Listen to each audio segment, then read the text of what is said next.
Hi, good evening everyone. I am Jasmine Valdez and this is our daily devotion.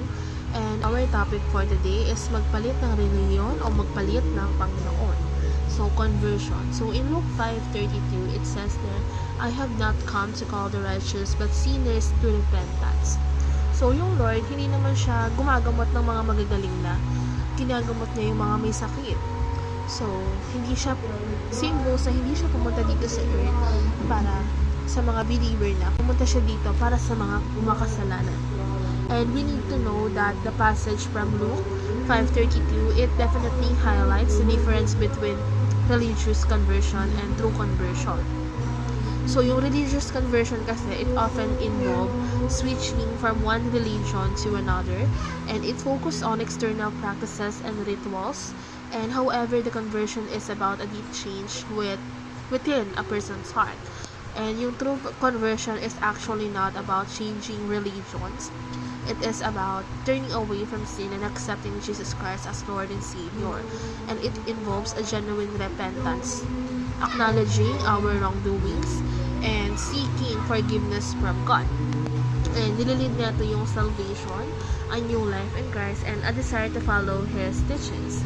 And yung true conversion daw, it is not just one-time event. It is a continuous process of submitting to Christ's authority. And it actually involves putting our faith in His finished work on the cross, trusting in His sacrifice for our sins. So we demonstrate this faith through our actions and living a life that reflects His love and teachings. And also true conversion is actually a transformation that changes our priorities and desires. So we choose to live for Christ, making His will our own, and this involves actively seeking His guidance, obeying His commands, and sharing His love with others. And it is actually a journey of growth and transformation that is marked by deep personal relationship with our Lord Jesus Christ. And we should know that we should apply three things. So we need to put our faith in Christ's finished work.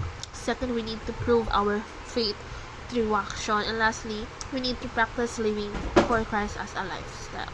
So we need to do a Christ-likeness characteristic. And that is our topic, magpalit ng relihiyon o magpalit ng Panginoon, conversion. I hope we learned from today's discussion. So we need to always remember that the Lord did not come to call the righteous but the sinners to repent from their sins. Have a good day and happy Sunday. Bye for now.